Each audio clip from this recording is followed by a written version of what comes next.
ये बात आप जरूर स्वीकार करें कि सोते समय आपको बहुत सावधान रहना है। और प्रायः गलती सोते समय करते हैं उपासक की, कोई प्रपंच की बात याद करते हुए या मोबाइल देखते हुए या कोई गंदी चेष्टाओं का आपकी रात बेकार चली जाएगी। अगर गंदी चेष्टा हो गई तो सुबह भी बेकार हो जाएगी, दिन भी बेकार हो जाएगा, निरुत्साहित हो जाओगे।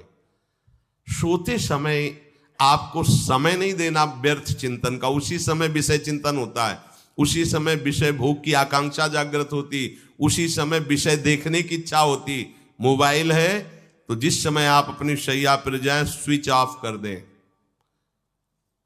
उसमें मैसेज घंटी आने का कोई भी रास्ता मत रखें। मान लीजिए आप उपासक हैं भगवत प्राप्ति के, 30-35 वर्ष ये नहीं था तो सब मर नहीं गए थे।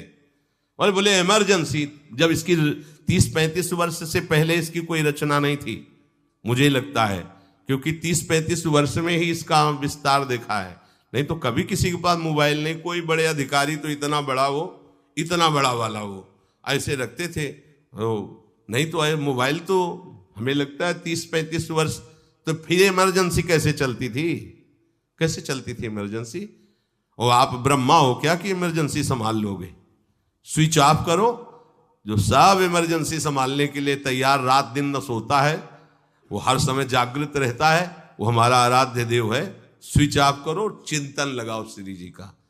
ये जो रात्रि के शयन के समय मोबाइल में इधर उधर दृश्य देखने हैं, अपने सर्वनाश का बीज बोना है। मान लो, हमारी प्रार्थना मान लो, ये उस समय मन आपको परेशान करेगा जब कमरे की सिटकिनी अंदर से बंद होगी। सबसे प्रार्थना है रात्रि के शयन के समय। तो बोले फिर ठीक है 10 बजे तक देख लेंगे मोबाइल, इसके बाद शयन के समय भजन कर लेंगे। होगा ही नहीं। क्या तुम देखना चाहते हो? प्रिया प्रीतम के सिवा और कुछ क्या देखना चाहते हो? वो तो सुभग सुंदरी सहज सिंगार है, सहज शोभा सर्वांग प्रति सहज रूप वृषभानुनंदिनी। हमारी स्वामिनी जी की सुंदरता छुपाने के लिए आभूषण पहनाए जाते हैं, औरों को तो आभूषण सुंदरता बढ़ाने के लिए। यहां छवि के छिपाए को ऐसे के दास होके क्या देखोगे मोबाइल में? क्या देखना चाहते हो? वासना की क्रीड़ा, और तुम उस क्रीड़ा को देखना चाहते हो? परमार्थ के पथिक हो। देखना है तो प्रभु को देखने की वृत्ति रखो, अन्यथा मूंद लो आंखें। प्यारे, महान फल प्राप्त करोगे। सबसे प्रार्थना है एकांत में मोबाइल रूपी दुश्मन से बचो। क्योंकि जब आप गंदी बात कहीं देखोगे तो आपके अंदर वैसे ही चिंतन बनेगा, वो ऐसे ही लगेगा मैं भी ऐसा करूं, मैं भी ऐसा भोगूं, मैं भी ऐसा देखूं। मान लीजिए आप, जब हमारे शास्त्र कहते हैं कि पशु पक्षियों के मैथुन को भी नहीं देखना है, अगर ऐसा एक बार दृष्टि पड़े तो मानसिक प्रणाम करके दोबारा दृष्टि न देना। और आप मोबाइल में ऐसी चेष्टाएं देखोगे, कैसे आप भगवत भजन करोगे? कैसे भगवत प्राप्ति का उद्देश्य रख पाओगे? ये कलयुग की बहुत महीन चाल है कि उसके बिना काम नहीं चलेगा और हम तुम्हें काम से युक्त कर देंगे। इसके बिना काम चलेगा नहीं, तुमको रखना पड़ेगा। और जब तुम इसे रखोगे तो हम काम अपना कर लेंगे। कलयुग ने कहा हम अपनी व्यवस्था बना लेंगे। यहां कह रहे जब आप नींद में जा रहे हैं तो बिल्कुल मानो मृत्यु शैया पे जा रहे हैं। आपको उस समय नाम जप में बहुत ध्यान देना है, कहीं मन बहक ना जाए। तो क्या होगा, 5-6 घंटे जो आप लेटोगे ना, वो भी भजन हो जाएगा। हमारा जो सततम योमाम स्मरति नित्यशा है ना, ये पूरा हो जाएगा। नहीं, उस समय हम सो जाएंगे तो हमारा 6 घंटे का भी योग हो गया, 6 घंटे भजन रुक जाएगा। और ये 100% पक्की बात अनुभव की कहते हैं। यदि सोते हुए भजन करोगे तो जगते, कई बार तो पकड़ा है कि अगर आधे पद में बेशुद्ध हो गए तो वो पद पूरा जगते ही शुरू हो गया है। मतलब बीच में स्थिति भागवती की रही। जैसे बेहोश करते समय हमने कहा था जब ऑपरेशन के हमें बता देना, तो उनका बाबा अब इंजेक्शन लगाने वाले हैं तो वो 1 मिनट हमें केवल दीजिए, अपनी चित्तवृत्ति। तो जब होश आया तो वही पहले चिंतन चल रहा था, वही चिंतन। जैसे सोने के समय बेहोश हुए तो जगने के समय वही चिंतन, ऐसे ही इंजेक्शन से जब बेहोश हुए और जब होश आया तो वही चिंतन चल। बहुत बड़ा चमत्कार अभ्यास का है। नींद खुले तब से लेकर गाढ़ नींद आने तक स्मरण में कभी रुकना नहीं। और आपको एक छूट दे रहे हैं। कभी कभी क्या होता है कि एक मंत्र में, एक नाम में जैसे बहुत देर अभ्यास करते हैं तो मन उबने लगता है।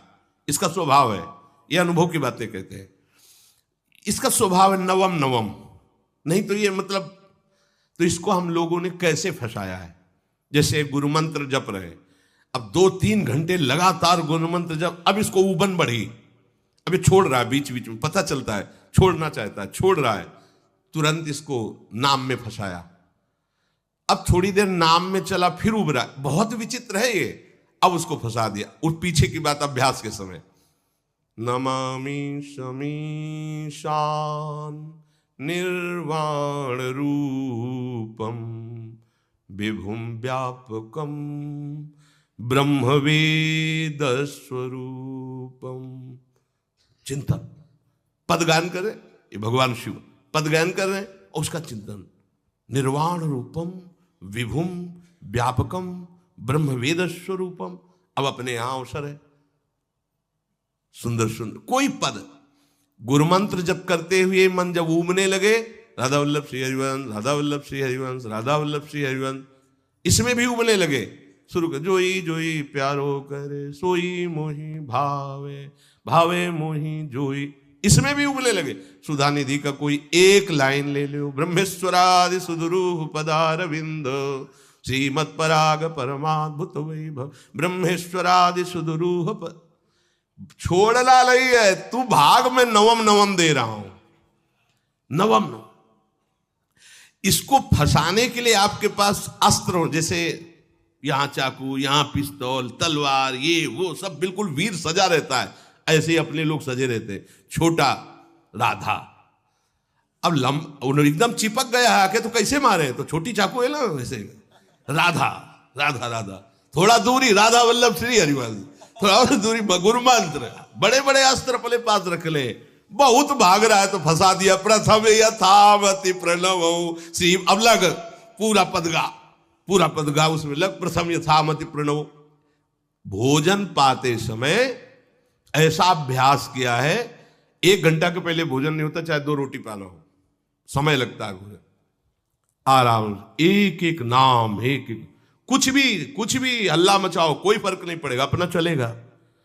अभ्यास स्नान के समय, भोजन के समय, किसी क्रिया के करते समय, किसी से बात करते समय, सोते समय, ये विशेष स्थान जहां में सावधान रहना है। यहां भजन छूटता है, ध्यान देना, यही भजन छूटता है। चलते समय, क्रियावान होते समय, प्रसाद पाते समय या किसी से बतराते समय, ये सब भजन के छूटने के स्थान है और यही पकड़ना है भजन को।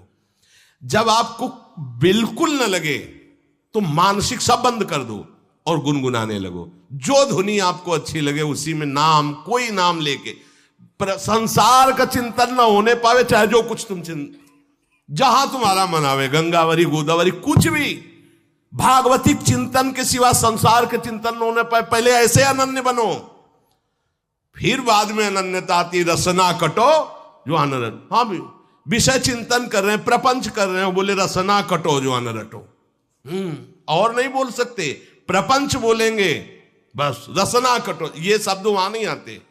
पहले हम आपको छूट देते, भक्त चरित्र, भगवान की चरित्र, नाम, कीर्तन, मंत्र, जो भी चाहो, संसार का चिंतन मत होने देना, पहले ये पकड़ो, फिर आगे चल करके जब पवित्र हृदय होगा तब ये निष्ठा आती, रसना कटो जो अन रटो, निरखियन फुटो नयन। मान लो संसार का चिंतन नहीं करने देना है इसको, आप जैसे बने वैसे करो भागवतिक चिंतन, कोई नाम ले लो, कोई मंत्र ले लो, तुम्हें जो प्रिय लगे, हम छूट देते हैं। ये नहीं करे कि रसना कटो जो अन रटो, ये बाद की बात है, हमें पहले इसका संसार चिंतन रोकना है। कैसे छूटेगा, कैसे छूटेगा, हमें यह पकड़ना है, नहीं तो निष्ठा की बात। जो हरि नाम जगत त्रिशिरोमणि वंश बिना कबहू, हरिवंश बोलेंगे नहीं, हरि बोलना नहीं है, हरि बोलना नहीं, क्योंकि जो हरिनाम जगत शिरोमणि वंश बिना, हरिवंश बोलना नहीं है क्योंकि प्रपंच में रति। तो क्या करो, जो तुम्हें प्रिय लगे पहले उसे पकड़ो, ये हम अंदर की बात करें, प्रवचन की बात नहीं कह रहे। मन को फंसाना है हमें।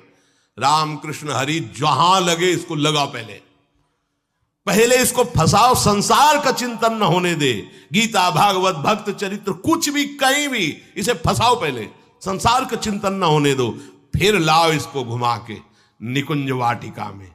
फिर तो भागेगा ही नहीं, फिर नहीं भागेगा। अब सीधे निकुंज वाटिका में किसी महाभाग्यशाली गुरु आश्रित का लगेगा, अन्यथा बहुत प्रपंची मन है। आप आश्रय इधर का लोगे, प्रपंच का चिंतन करोगे, बात बनेगी नहीं। चिंतन छोड़ना है हमें, जैसे बने तैसे संसार का चिंतन छूट जाए तो हम विजय को प्राप्त होंगे। ध्यान दीजिए, इस परमात्म तत्व को वही प्राप्त कर पाता है जिसका राग बीत गया है, खत्म हो गया है, वैराग्यवान। ज्यादा परिश्रम नहीं है वैराग्य में, विवेक नहीं होने के कारण हम वैराग्य नहीं धारण कर पाते। हम बाहरी बातों को वैराग्य ले लेते हैं, ऐसा कपड़ा बदल लेना या कपड़ा ना पहनना या लौकी का कमंडल, मिट्टी का पात्र, तो हम अपने को वैरागी। बात यहां नहीं रुकेगी। वैराग्य का इतना ही मतलब नहीं, ये भी एक बाह्य अंग है वैराग्य का, पर वैराग्य का सच्चा स्वरूप है वीतरागा। कहीं कुछ भी अच्छा नहीं लग रहा, कोई भी सुख आकर्षित नहीं कर रहा, लोक लोकांतर की प्रतिष्ठा, मान, सुख, ऐश्वर्य, व्यक्ति, कुछ अच्छा नहीं, राग खत्म हो गया। ऐसा उस अक्षर ब्रह्म को, अविनाशी तत्व को जान पाता है। जगते भयो फिरे बैरागी, जैसी हरिवंश प्रपंच बंच सब ये काल ब्याल को खायो। हालत यह है कि जैसे सांप ने मेढक को पकड़ रखा और मेढक सामने पतिंगा को, कीड़े को पकड़ना चाहता है, उसे यह पता नहीं कि मैं खुद किसी का कवल बन चुका हूं, वो एक झटके में मुझे अपने पेट में ले जाएगा। ऐसे ही हम सब हैं, काल के द्वारा ग्रसित है। काल ने हमें पकड़ रखा है, पर हम भोग भोगना चाहते हैं, हम नाना प्रकार की मान प्रतिष्ठा पाना चाहिए। ये पता नहीं एक झटके में हमारा अस्तित्व ही खत्म हो जाएगा। जिनके अंतःकरण में किसी भी व्यक्ति, वस्तु, स्थान, पद, प्रतिष्ठा का राग ही नहीं रह गया है, उसे कहते हैं वैराग्यवान। वीतरागाः, राग ही नहीं है। जिनका अंतःकरण निष्पाप निर्मल हो चुका है, जिनके हृदय में केवल भगवत प्राप्ति की उत्कट लालसा जागृत हो गई है, ऐसा साधन संपन्न उपासक परमात्म तत्व में प्रवेश पाता है। अध्यात्म मार्ग की ऊंचाई पर वो स्थित हो जाता है।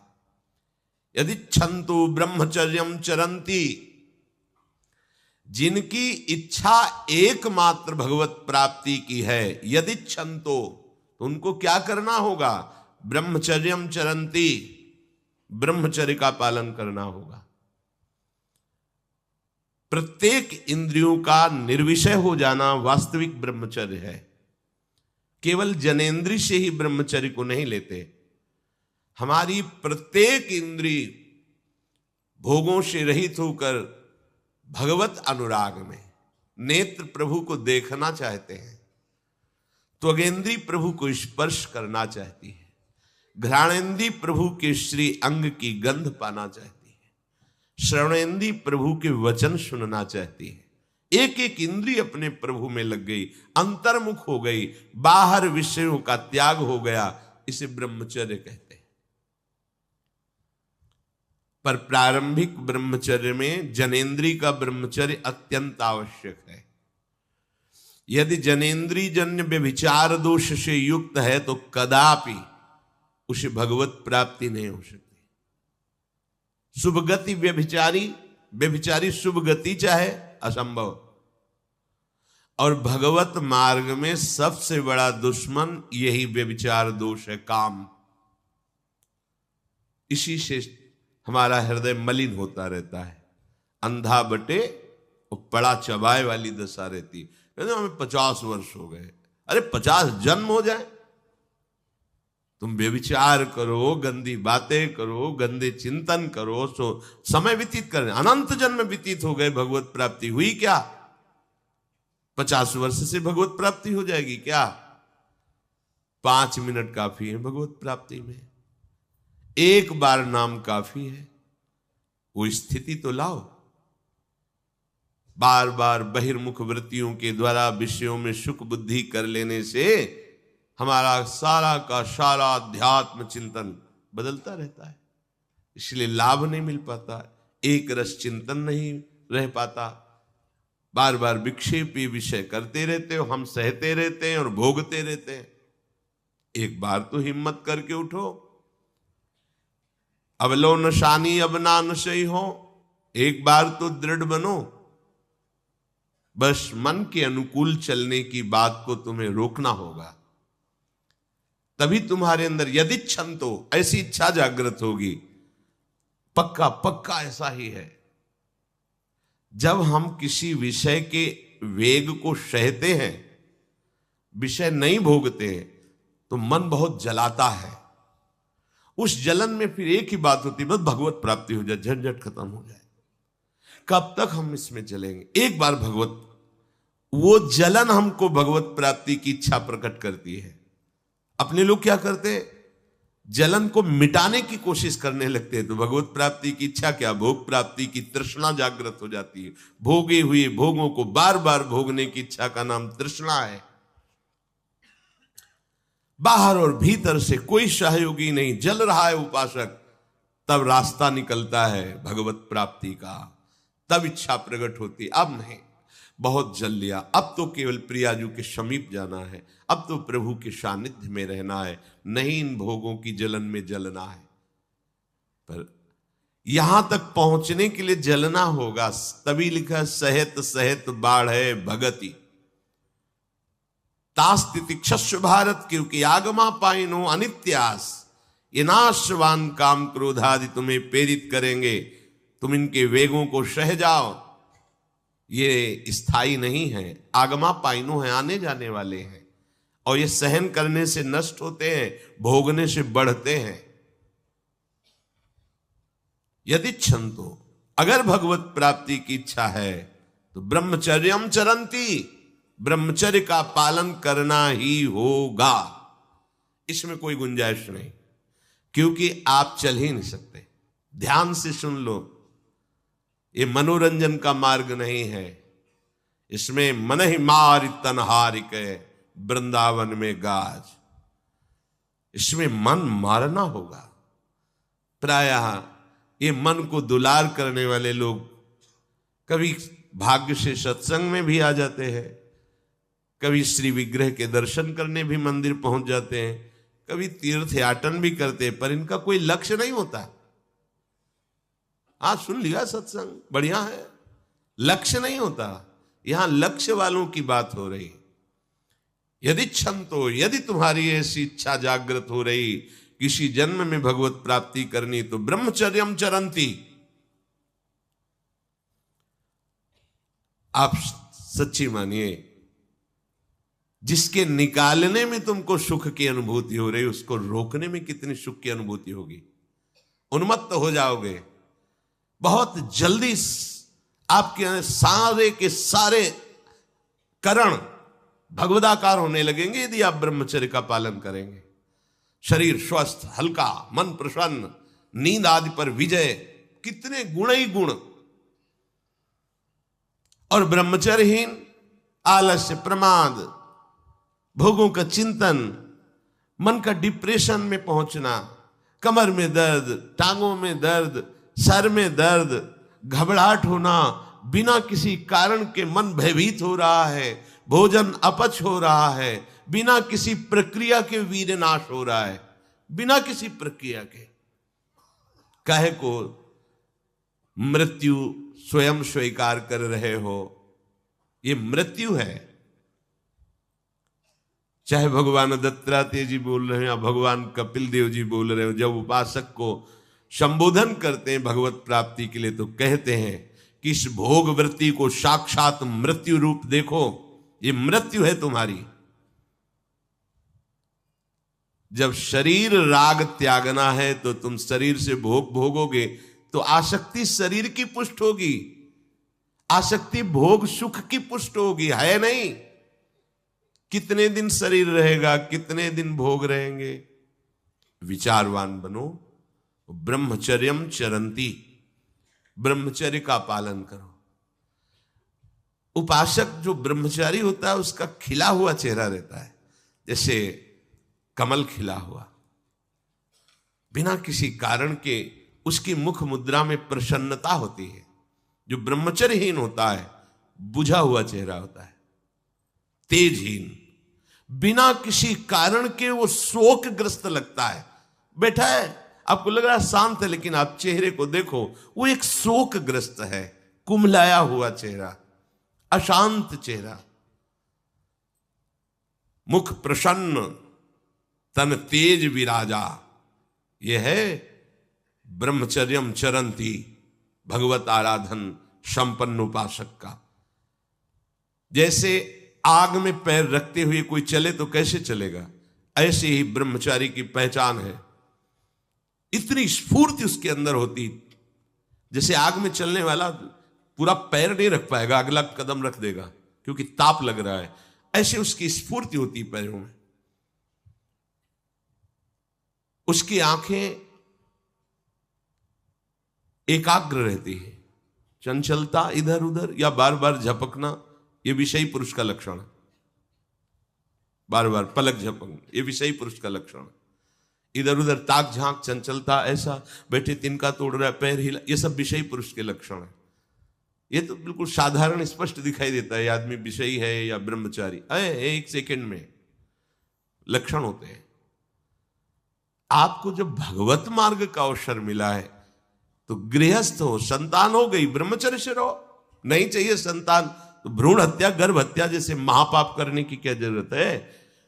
उसी वीर से संतान उत्पन्न होती है जिसको आप नष्ट कर रहे हो, जिसको आप ऐसे पानी में बहा रहे हो, व्यर्थ फेंक रहे हो, तो उसको भ्रूण हत्या का पाप लग रहा है, तो तुमको पुण्य लग रहा है, वीरपात कर रहे हो तुम्हें भी वही हत्या लग रही है, क्योंकि उसमें वही जीवात्मा है जो मां के गर्भ में जाके बालक रूप धारण कर लेती है, उसको तुम नष्ट कर रहे हो। पर बुद्धि भ्रष्ट हो गई है, समझ में नहीं आता, व्यर्थ में वीरपात करते हो, व्यर्थ में। तुम्हारा भजन बनेगा, तुम अध्यात्म के योगी बनोगे, मजाक है अध्यात्म का मार्ग। होश में हो जाओ, ये मन के दुलार को बंद करो। जब तक इच्छा ही नहीं भगवत प्राप्ति की, तो फिर तुम कैसे भगवत प्राप्ति कर पाओगे। भगवत प्राप्ति की इच्छा कैसे होगी जब तुम्हारी इस तरह से निंदनीय वृत्तियां हैं। इंद्रियों को दुलार कर रहे हो, मन को दुलार कर रहे हो, भगवत प्राप्ति